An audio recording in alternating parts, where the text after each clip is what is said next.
So good morning. My name's Bokushu.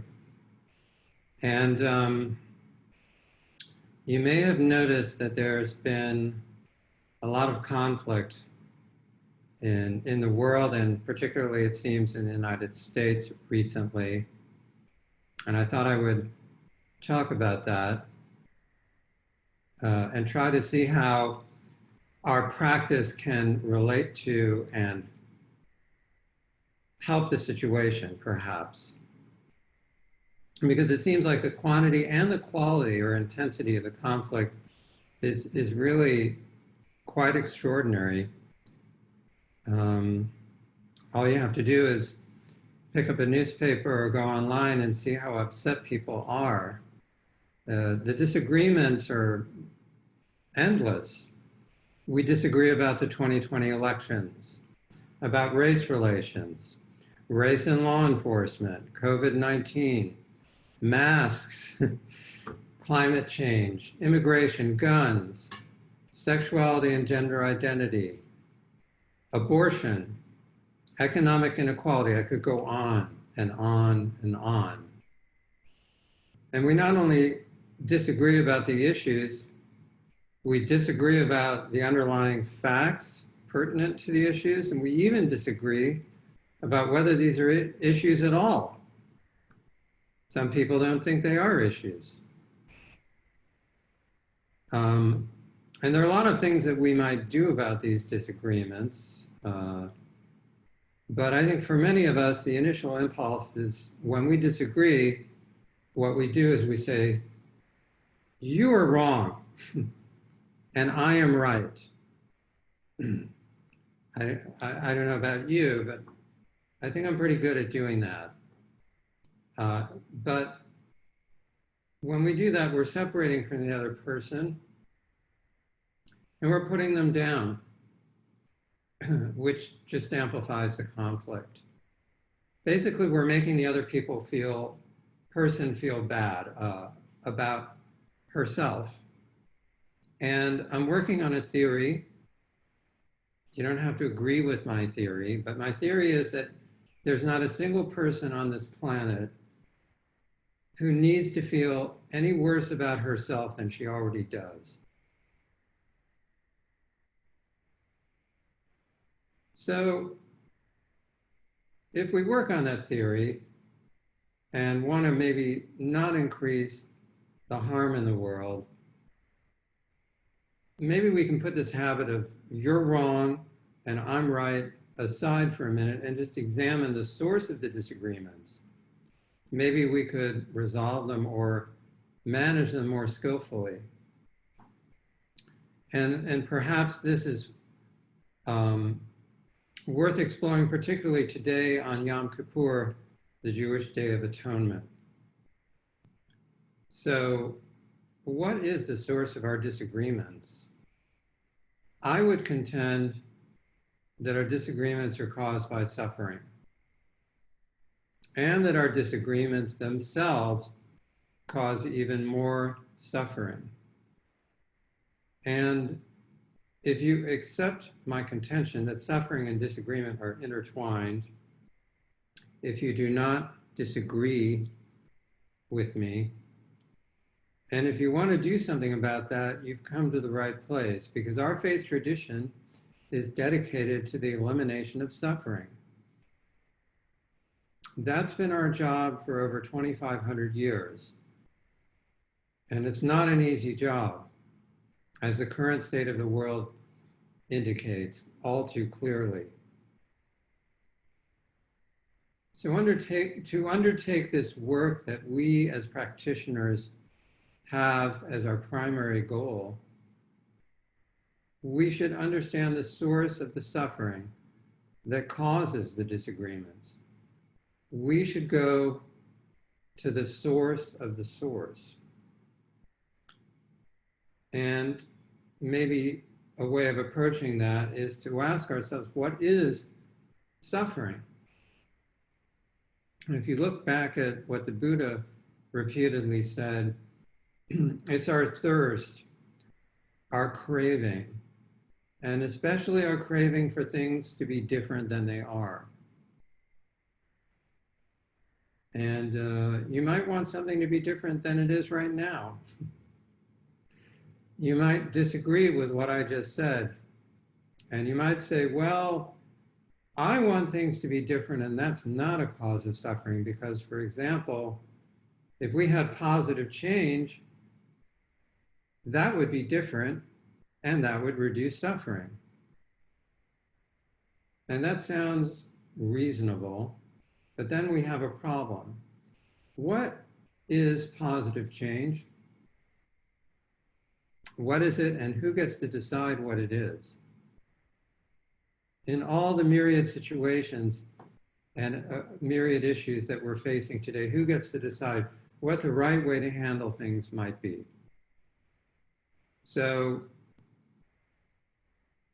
if you're on the receiving end of some positive change that you don't think is so positive because your values are different, you're going to suffer.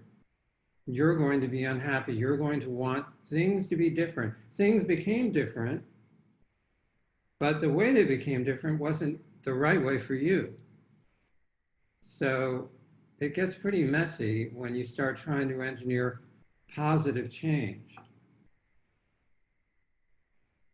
As an example, those who believe in human-induced climate change and want to see it addressed think that reducing greenhouse gases would reduce suffering.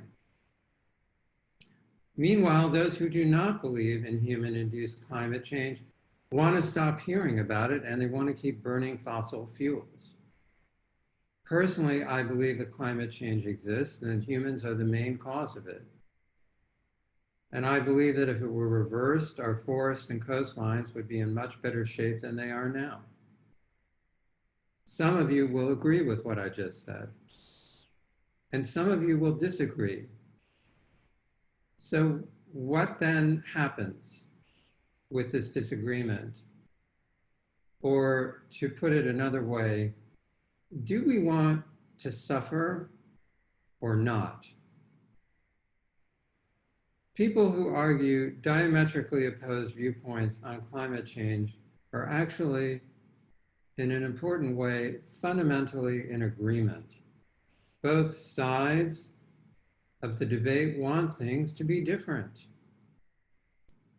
So if you look under the layer of disagreement, there's a foundation that the two debating sides of any issue might share, which is that they want things to be different.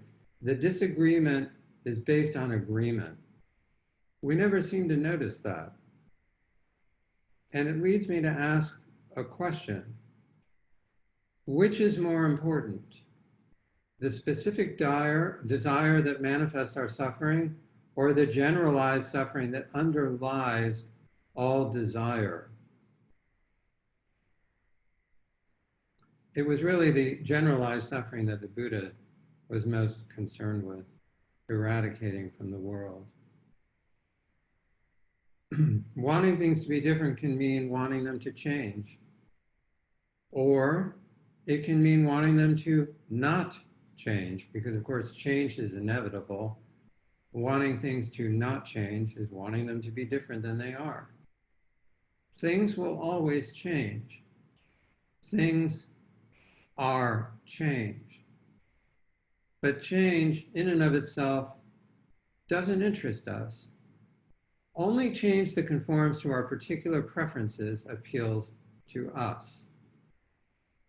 We all have our preferences, but how often do we stop to consider where those even came from? Where did our preferences and ideas come from, and why do we identify with them so strongly? And we all agree on one thing: we like getting what we want. And we all agree on another thing: we do not like getting what we do not want. One of the many things that I don't want is COVID-19. But one of the things I do want is to have some semblance of a life which I define as my way of living before COVID-19. But nowadays we're living with COVID-19, and if we need to take a train or do our laundry or take an elevator, the risk is always going to be there. So what I want and what I don't want are inseparable.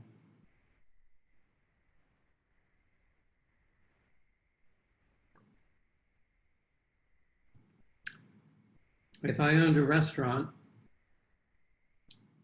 my feelings about COVID-19 might be different than they are. I might not be so happy about the restrictions that I, in my current situation, am wild about. To live is obviously so often about reconciling the irreconcilable. To bring this a little closer to home, one of the things I want is to be me. But at the same time, I do not want to be me. I want to be myself, but better.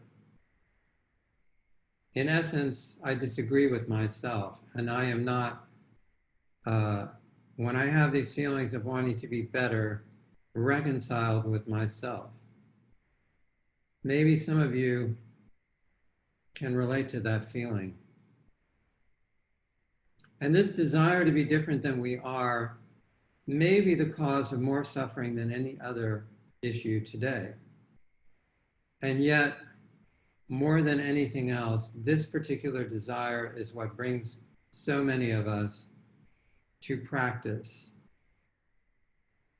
We come to practice wanting to be more tolerant, more loving, more assertive or smarter or more popular, perhaps even richer or more patient. The ways that we can put ourselves down and critique ourselves are endless.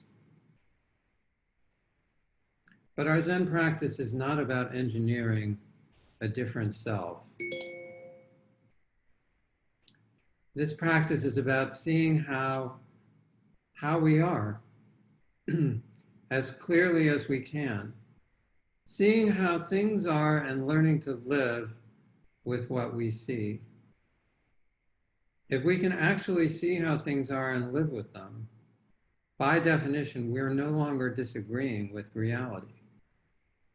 We think that because we have agency, because we can make choices, that the exercise of that agency and the making of those choices are automatically going to confer benefits on us and or the world. And it's really not so clear. And while we're so busy exercising our agency and making our choices, we're very often not looking at what's right there. We're already superimposing our judgments on top of it. So our practice is calling on us to actually see what's right there. First and foremost, to stop at what's right in front of us. Our disagreements, whether they're with ourselves or with each other, are primarily because we don't know how to deal with reality, and certainly we don't know how to deal with reality skillfully. We don't deal with reality skillfully internally or externally. And the reason for that is that reality is often getting what we do not want, or not getting what we do want. And when we identify someone as a source of our not getting what we want, look out. I had an example of this recently on the subway. I was rushing to get on the train, and I encountered, just as I got down on the platform, the train was coming in, right in front of me was a woman not wearing a face mask or any kind of face covering, not even having it. It wasn't there at all. And in her hair was a large American flag. And, this wasn't like a pin. It was like a flag, like, what you wave at a parade, stuck in her hair on a stick. And without even thinking, as I was getting on the train right behind her, I said, "Ma'am, we're in an enclosed public environment. You're supposed to be wearing a mask." And then I got away from her as far as I could, which wasn't very far. And she stood and looked at me, just kind of faced and, at a bit of a distance. And we had this eye contact. And all I could think to do was,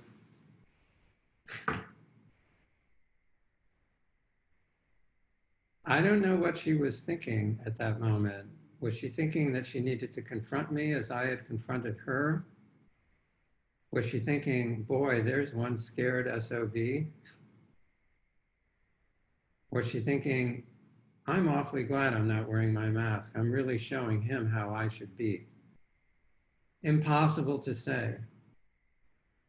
But one thing that I can say is that we were both agreeing to suffer in that moment. We had an agreement underlying our disagreement that we were going to suffer at that moment. We think that our preferences are us, and that when our preferences are not accommodated, we have to struggle with what is being accommodated. So in this situation with a woman in the subway, I rely on rules and the law to defend my preferences. And in fact, what I was really defending was myself. And I hide behind correct procedure, scrupulous conduct, what is right. But there is another side, and her expression was that other side, the side of personal freedom and personal choice. I think I know which side is right, but where did I get that idea, except in my fantasies? And why do I consistently expect that everyone else will disagree with my fantasies? There's a koan I'd like to bring up about the subject of disagreement. It's called Nansen Kills a Cat. It's case 14 in the Moomin Koan, and also cases 63 and 64 in the Blue Cliff Record, and 9 in the Book of Serenity. So this koan is really everywhere in our literature, which suggests that it's considered highly important. It starts with the word once. Let me just read it and then I'll comment on it. Once, the monks of the Eastern Hall and the Western Hall were disputing about a cat. Nansen, holding up the cat, said, "Monks, if you can say a word of Zen, I will spare the cat. If you cannot, I will kill it." No monk could answer. Nansen finally killed the cat. In the evening, when Joshu came back, Nansen told him of the incident. Joshu took off his sandal, put it on his head, and walked off. Nansen said, "If you had been there, I could have saved the cat." So this word once, what is once? When is once?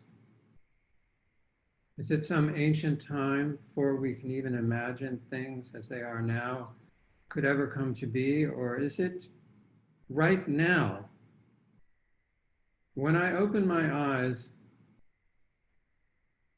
I don't see anything other than this once. And yet I'm always ready to defend myself against once, with my ideas of right and wrong, intellectual games, my reliance on analysis. Each moment, each of us can appreciate once, and once can appreciate us. When once grabs us by the scruff of the neck and threatens to kill us, unless we can say a word of Zen, will anyone say a word of Zen? Will our lives be spared? In the first sentence of the koan, we learn that the Eastern Hall and the Western Hall were disputing a cat. This implies that there were two sides to the dispute. But tell me, how many sides does a cat have? which side of a cat are you on? What's killing? I think it's the word we give to what cats sometimes do. And it's the word we give to what we sometimes do to cats. But cats don't know anything about killing or about death. Who killed the cat? Nansen? The monks? Both of them? Neither of them? Nansen cut the cat in two to save the monks, to give them life. He cut one being in two to make the other beings whole. Was it worth it? Do you think Nansen was unethical to kill the cat? Zenke Shibayama in his commentary writes, Zen frees us from our suffering and restraints caused by ethics and common sense. This does not mean to ignore or defy ethics and common sense, but to be the master of them and to make free and lively use of them. So this koan starts with disagreement, and Nansen's answer to that disagreement is completely impartial. He refuses to take sides. This impartiality is something our Zen practice demands that we keep in mind as we engage in our interminable debates about the many urgent issues of our time. Nansen points emphatically to a right and wrong that is completely beyond right and wrong.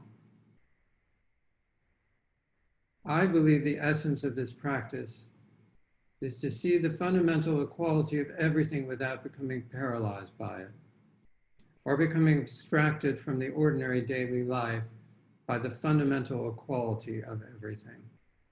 To see that equality in every aspect of every situation, and yet to be completely engaged in each situation as it unfolds, trying to make real life choices and decisions with the highest degree of skill we possibly can.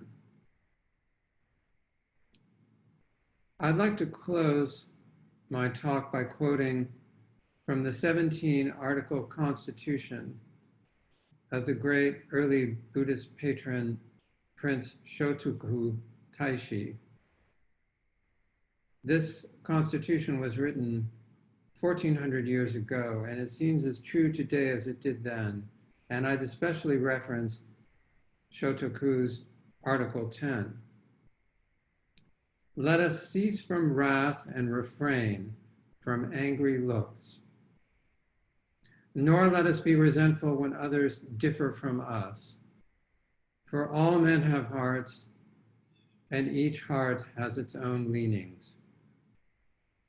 Their right is our wrong. Our right is their wrong. We are not unquestionably sages, nor are they unquestionably fools. Both of us are simply ordinary people. How can anyone lay down a rule by which to distinguish right from wrong? For we are all one with another, wise and foolish, like a ring which has no end. Therefore, although others give way to anger, let us, on the contrary, dread our own faults. And though we alone may be in the right, let us follow the multitude and act like them. You might disagree with that part about following the multitude, or maybe that doesn't even work today because we seem to have two multitudes and you may not know which one to follow. Let's bring the wholesome energy of practice into this work of being in the world as it is today, seeing exactly how conditions are, and working with the best of our abilities to really take in the situation before making a move. Consider the challenge from all different angles, and especially from the point of view of the person with whom we disagree. And we can still march in protest, write letters to elected leaders, encourage others to vote or donate money for hunger relief. We can still do all of those things. The energy that acts with skill, patience, and care in a world obsessed with the raw abuse of power can yet save this country from its many self-inflicted wounds. William Blake wrote, "The tigers of wrath are wiser than the horses of instruction." With all due respect to Blake, I'll put my money on the horses. Thank you.